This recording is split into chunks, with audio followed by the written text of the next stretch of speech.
Coming up next, where local news comes first, tonight we're broadcasting from the Sather Football Field, and we'll have full homecoming coverage from top to bottom. I'm Ryan Perno. I'll have the highlights from tonight's game and Channel 3's predictions. Then later in the broadcast, we'll take a look at the other activities that the Wallace High Student Council puts on throughout the week. And Ken Americ, our Channel 3 weather commander, is working on your 7-day forecast. John, fall-like temperatures are in our 7-day forecast. I'll explain coming up. All right, looking for that. Channel 3 News at 6 begins right now. This newscast is brought to you by the Pizza Factory in Wallace. Broadcasting from the Channel 3 studio in downtown Wallace, this is Channel 3 News at 6. Good evening and thanks for tuning in tonight. I'm John Webb. Tonight we are broadcasting our first episode from the Sather Football Field in Silverton. We'll have full coverage on Wallace's homecoming. But first tonight we are following some breaking news out of Pinehurst. The 40-year-old male is in jail tonight after he was convicted on 2 counts of possession of methamphetamine. Brian Golden of Pinehurst was convicted by a Shoshone County jury after just 1 day of trial. Deputy Prosecutor Benjamin Allen stressed the conviction after drug paraphernalia, which was found in Golden's house, tested positive to methamphetamine. According to the Shoshone County Sheriff's Office, Golden was the second person charged in this case. The co-defendant pled guilty shortly after her arrest. 2 counts of possession of methamphetamine could result in 14 years of prison and a $30,000 fine. Golden's sentencing is scheduled for Monday, December 10th. This year, the Wallace Student Council incorporated a new event, Homecoming Week. Our new reporter Logan Paul has the details. Thanks, John. Wallace High School is hosting a homecoming dance for the first time in years. Organizer Will Farkas says the dance will take place at the Jameson Inn. I think the dance will be really fun and everyone will have a good time. The tickets cost $5, which will buy the students 2 drinks. All proceeds will go to Tad Tower, the new owner of the Jameson Inn. It'll be a casual dance. Guests are asked to wear neon colors as there will be black lights. If you have any questions or would like more information on this dance, give the Wallace High School a call at 208-753-5315. Reporting outside of Wallace High School, I'm Logan Paul. All right, looks very fun, Logan. Thank you. The Student Council also added another event, a teacher talent show. 8 teachers performed on Thursday evening, and the audience saw everything from Dad Jokes 101 to a dog show. English teacher Chad Cloud won the evening's event. He sang a Spanish song called Porte Valere. It was a competitive week for your local Wallace Miners, and our new sports anchor Ryan Perno is covering it from top to bottom. Ryan, welcome to the team. Glad to be on the team, John. First off, we begin with an interview with Coach Young on what he expects for your Wallace Miners take on the Kootenai Warriors. I'm very excited about tonight's game. We got a great O-line and passing game, and I feel like we got a chance to move the ball and look for our defense to step up and make plays tonight. I was also able to get an interview with starting quarterback Eric Brackebush with his thoughts on the game. I'm excited to play in front of the crowd and first home game, and it's also homecoming, so should be a lot of people there, and it's just a chance to come out and show people what we have, so it should be fun. Your Channel 3 News team took a shot at guessing the score of the football game. John Webb predicts a 72-0 win for the Miners. I predict a 63-48 win. Ken Americ has a 28-10 victory. Kinley Fry 28-14, and Mason Chafee 46-20 Miner victory. That's all for sports. Back to you, John. All right, thanks, Ryan. Our reporter from last year is back for another season of Channel 3. She got her full report on the bonfire that took place on Wednesday night. Ken? Thanks, John. I recently interviewed Eric Brackebush, the committee leader, about the bonfire, and he says it was a lot of fun. So, and then there'll be students parking trucks and stuff around the fire, and there'll be music and just having a good time with your friends. Shoshone County Fire District Number 1 started the fire and put it out around 9:45 p.m. The annual freshman initiation took place that night by singing the song Party in the USA by Miley Cyrus. Overall, the bonfire was another successful homecoming event.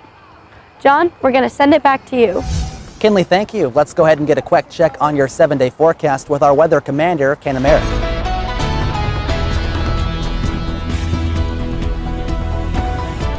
Thanks, John. The weather is looking great for our homecoming game tonight. Taking a look at the Doppler radar, as you can see, scattered precipitation hovering over the Idaho Panhandle, but partly sunny skies are in the 7-day forecast. Looking at our 7-day forecast, Saturday is going to be partly sunny with a high of 64. Sunday we have a 60% chance of rain after 11 a.m. There is a possible chance of thunderstorms. For the rest of the week, it's looking like sunny skies in the low to mid 60s. Back to you, John. Ken Americ, our new weather commander, thanks to you. We're going to go ahead and transition into some local news. At approximately 10:35 on September 10th, the Silver Hills Elementary and Wallace Junior Senior High School were notified by local law enforcement to go on lockdown. Shoshone County deputies responded to the city of Osborne to assist the Osborne Police Department. A suicidal man made a threat to local law enforcement. Thankfully, there were no threats made to the schools. It was just a precautionary measure.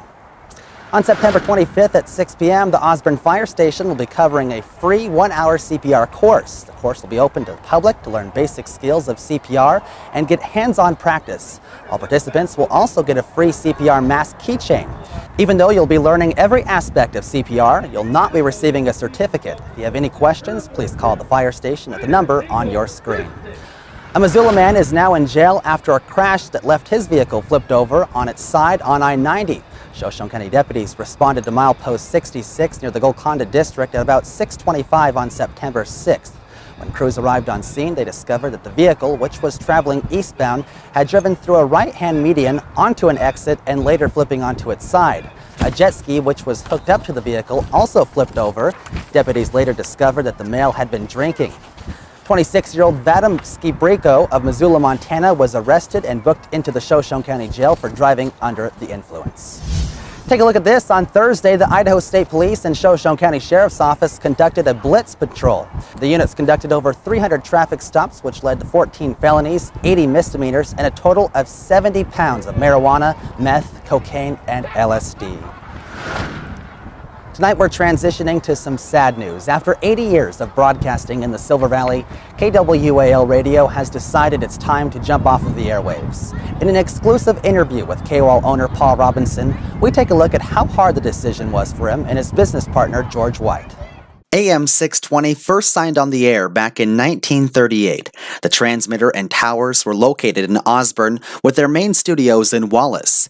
KWAL is licensed to the FCC in Wallace, and that's why the station ID, which comes on at the top of every hour, says KWAL Wallace.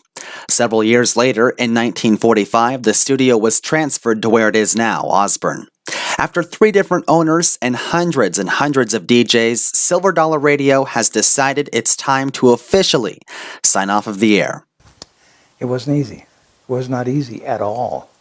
Station owner and radio pioneer Paul Robinson started his radio career 53 years ago in his hometown of Shelby, Montana.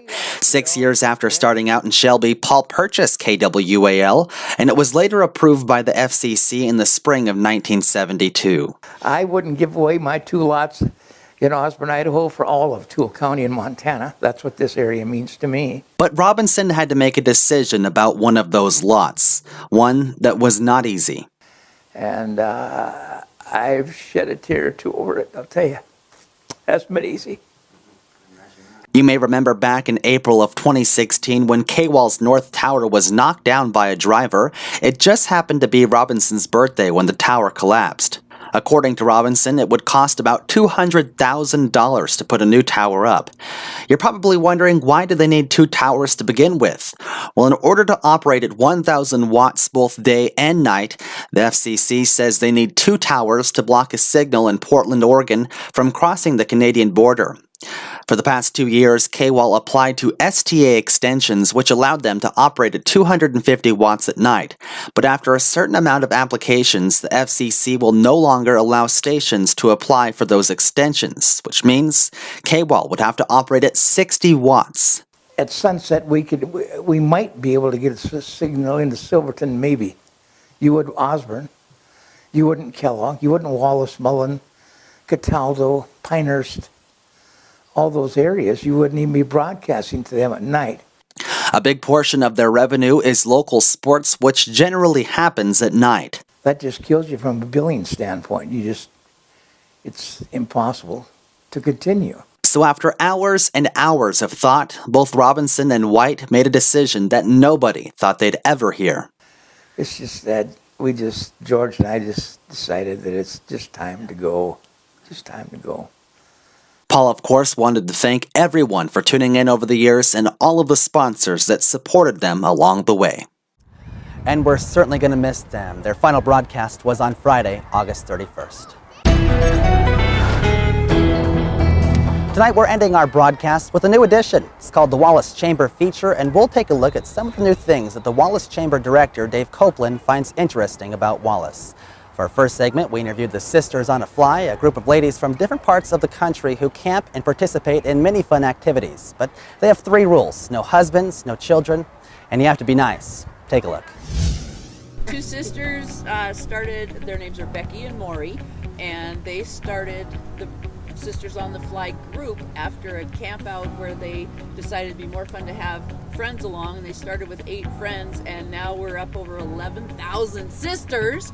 12,000. I haven't looked lately, but we're real close to 12,000. Okay, so that answers that. And they started the group in 1999, and one of the first mottos was making girls out of women since 1999. And we're an outdoor adventure group for women. So we do fly fishing, horseback riding camps, kayaking, whitewater rafting, self-defense, zip lining here, and and all kinds of crafts. I love this town. I love this town dearly, and I always try to tell my husband we need to buy something here. But it's the town and the people, the merchants, it's just paradise. There's so much within a short distance, and I thought, as I enjoy this town, I thought, gosh, after I joined Sisters, I thought, I want an event here. I want to share how good I feel being here. I want to share it with my sisters. A very fun group. Well, that's this evening's 6 o'clock broadcast for all of us here at Channel 3 News. Have a great night, and go Miners!